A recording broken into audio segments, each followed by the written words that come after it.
Buenas noches. Vamos a empezar con nuestro último filósofo, Habermas, que nace en 1929 y no muere.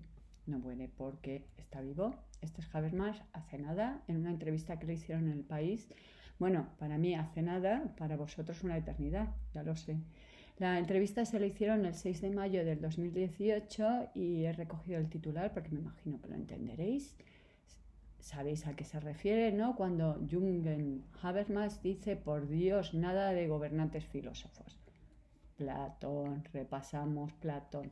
Vale, vamos a empezar con la introducción. Todo esto ni lo tenéis que estudiar, ni memorizar, ni resumir, nada, ni poner en el examen. A ver, Habermas pertenece a una corriente filosófica y es de los más jovencitos. Entonces sería como si fuéramos a explicar Leibniz y yo os explico primero Descartes porque Leibniz pertenece a la corriente racionalista, pues para que entendamos a Leibniz. Pero nos saltamos a Descartes porque estamos viendo a Leibniz. ¿Vale? ¿Entendido? Bien, entonces, en 1929 se crea el Instituto para la Investigación Social. El fundador será Horkheimer, que será su director, junto a otros señores como Adorno, Marcuse y Fromm, aunque Fromm luego se separará de este grupo. Walter Benjamin, que muere en 1940 de una forma muy triste porque se suicida pensando que le van a atrapar intentando cruzar la frontera y llegar a España. No pertenece al instituto, pero estuvo muy relacionado con él. Este es el instituto.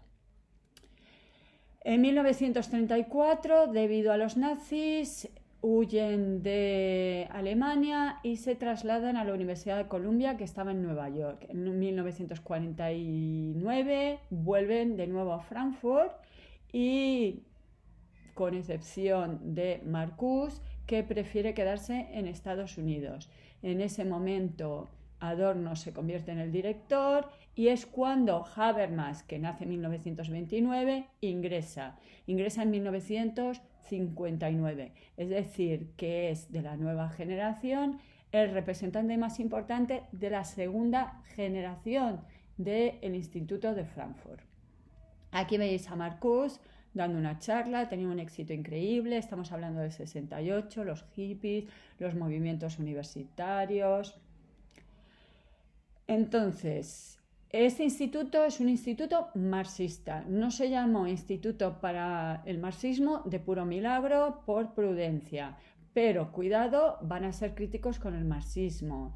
Intentan evitar términos como lucha de clases como motor de la historia o considerar que lo fundamental es la infraestructura económica. Serán muy críticos con el marxismo porque la situación ha cambiado, se ha transformado el capitalismo. Ya no hay una clase revolucionaria proletaria a punto de hacer la revolución. En la Alemania, en estos años, no se ve que el proletariado vaya a hacer la revolución. Y por la deriva que ha tenido los países supuestamente comunistas. Hay que repensar el marxismo. Además, en 1932 aparecen los manuscritos de París. Ya os comenté que sería la parte que decimos del humanismo de Marx, que hace repensar el marxismo. Podemos decir, por lo tanto, que la Escuela de Frankfurt pertenece a la renovación del marxismo. No son los únicos.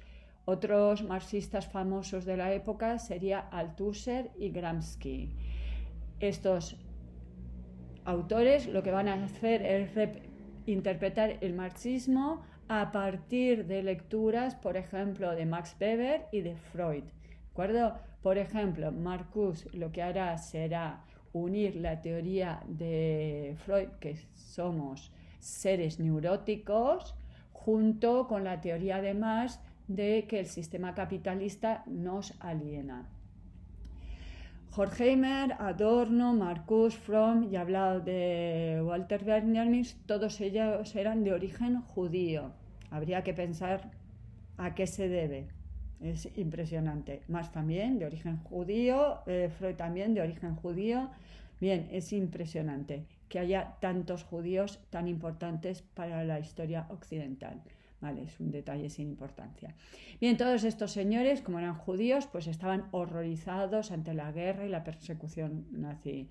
Van a ser, por lo tanto, muy críticos del totalitarismo, tanto el totalitarismo nazi como el estalinismo. Nos acordamos que el término totalitarismo lo acuña Hannah Arendt y es para justamente unir al nazismo y al estalinismo. Pero cuidado, también van a ser muy críticos del capitalismo. Podríamos decir que la escuela de Frankfurt no es verdaderamente una escuela filosófica. Lo vimos también en el caso de Marx. Podríamos decir que Marx realmente no es un filósofo, es un sociólogo. Porque todos estos señores realmente lo que les interesa es un estudio de la sociedad. ¿De qué sociedad? La nuestra, la sociedad industrializada moderna. Todos ellos van a ser interdisciplinares, van a recoger aportaciones de la sociología, la psicología, la crítica del arte, la crítica de la cultura, para hacer sus estudios sobre la sociedad. ¿Qué tipo de teoría? ¿Cómo lo llamamos? Si a Hume, Locke y Berkeley les llamamos empiristas, ¿bajo qué rótulo los pondríamos a todos estos señores? Los llamamos la teoría crítica. La teoría crítica no es un sistema de doctrinas, sino una metodología, una forma de criticar y que van a criticar la sociedad. Todos los filósofos les acompaño yo de algún pintor que sea de la misma época, que tenga las mismas inquietudes. Este es Richter, el pintor que nos va a acompañar, también alemán, de la misma época, también está vivo. Y este señor hace una obra muy curiosa porque por un lado hace pintura abstracta, pero también hace un hiperrealismo, como vamos a ver. El año pasado fui a ver una película, La sombra del pasado, y dije, uy, qué curioso, porque efectivamente es su historia. Digo, por si alguien tiene curiosidad. Vamos a hablar de la primera teoría crítica, que obviamente no es la teoría de Habermas. Habermas no está dentro de la primera teoría crítica, pero para entender un poquito mejor, para que nos resulte más fácil Habermas, por eso estamos hablando de Horkheimer, Adorno y Marcuse. La teoría crítica de la Escuela de Frankfurt tiene como objetivo la crítica sorpresa ¿de qué? De la sociedad. ¿De cuál? De la sociedad avanzada, de la sociedad industrial avanzada, de la crítica de la historia occidental. Y ellos van a oponer su teoría crítica a la teoría tradicional. ¿Y quién es la teoría tradicional? Pues ya lo sabemos, como siempre, todos antes de que yo lo han hecho mal. Bien, con excepción de Marx, que son marxistas. Entonces, ¿cuál es el problema de todos los autores anteriores? Desde Platón, todos lo han hecho fatal. Vale, la pura contemplación, consideran que la filosofía lo que debe hacer es contemplar la realidad. Bien, esto ya nos suena de Marx, ¿no? Lo que hay que hacer es transformar la realidad y no contemplar la realidad o interpretar la realidad. El carácter desinteresado, consideran yo no tengo intereses, que operan por derivación a partir de principios generales y últimos. Y cuarto, que consideran una identidad entre el sujeto y el objeto, entre el concepto y la cosa. Ellos, veremos, consideran que hay mediación, no hay inmediatez entre el sujeto y el objeto. Vamos con la teoría crítica. La teoría crítica se opone a la teoría clásica. Bien, ¿quién es la bestia negra? De nuevo, como siempre, Hegel, ¿de acuerdo? De nuevo, porque es la bestia negra para Marx, es la bestia negra para Nietzsche. Todos se están peleando contra Hegel. ¿Y cuál es el problema de Hegel? Pues un problema que ya vimos en Marx. Considerar que racionalidad y realidad se unen. Todo lo real es racional, todo lo racional es real. Para la Escuela de Frankfurt, igual que para Marx, No todo lo real es racional, no todo lo racional es real. Nos acordamos, para Marx, el proletariado demuestra lo irracional de la realidad. Para estos autores también hay aspectos que son irracionales, pero no pretenden caer en el irracionalismo. Uy, sorpresa, esto me suena. No soy idealista, pero tampoco caigo en el irracionalismo. Broma, repasito de Ortega, ¿de acuerdo? O sea, que tampoco aceptan lo que llamamos filosofías de vida, Kierkegaard, Nietzsche o Bergson. Ellos pretenden explicar racionalmente aquellos aspectos irracionales, pero no suponen que toda la realidad es racional, ¿de acuerdo? Sería como el psiquiatra que pretende explicar la locura de una forma racional, pero no está negando que exista la locura, por lo tanto hay aspectos irracionales en la realidad. Rechazan también el positivismo. De nuevo, wow, esto es nuevo. No, también Ortega ni era un idealista ni un positivista. ¿Por qué? Os recuerdo, positivismo es aquella corriente que reduce todo a la ciencia.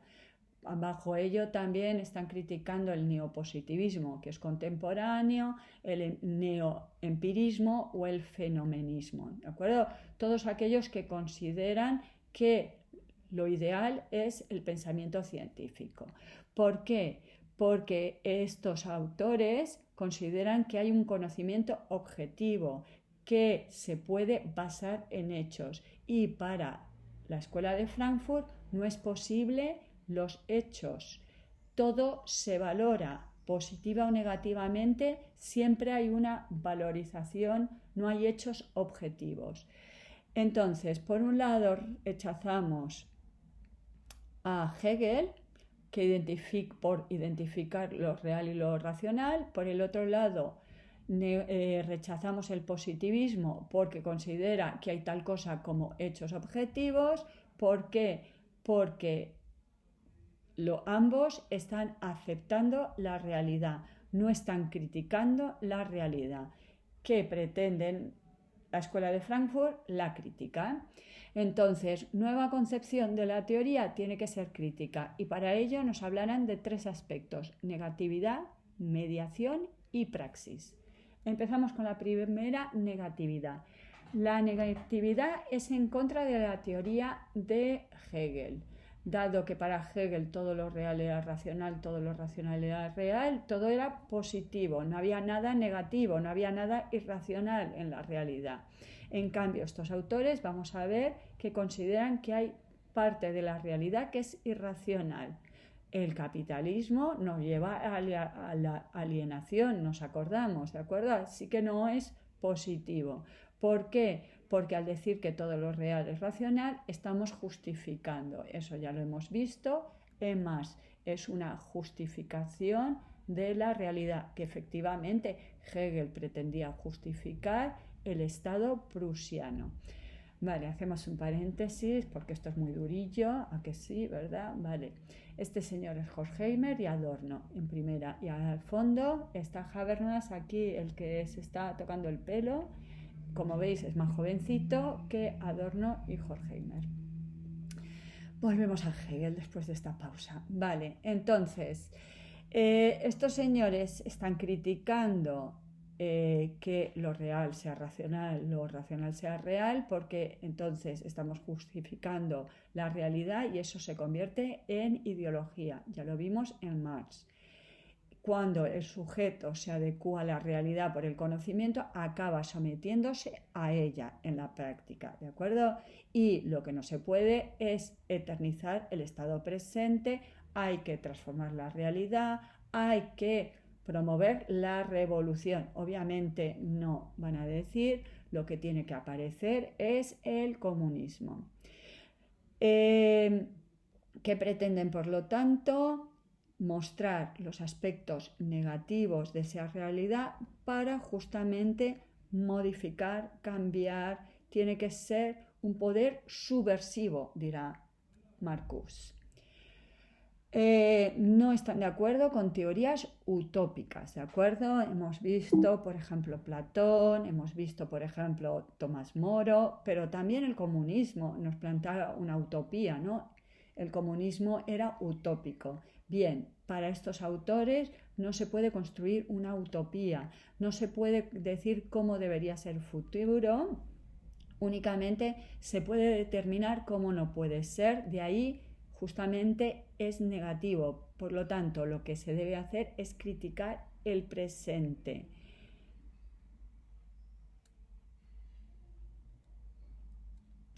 Vamos con la mediación.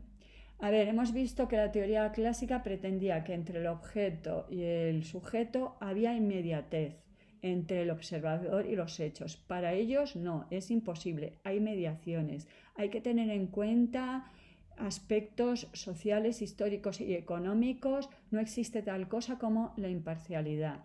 Ya hemos hablado de esto. Podemos pensar, por ejemplo, que un científico es imparcial en su investigación, pero ya os dije, pensar, por ejemplo, por qué ciertas investigaciones se financian y otras no. Hay factores sociales, históricos, económicos que muestran que la ciencia no es imparcial.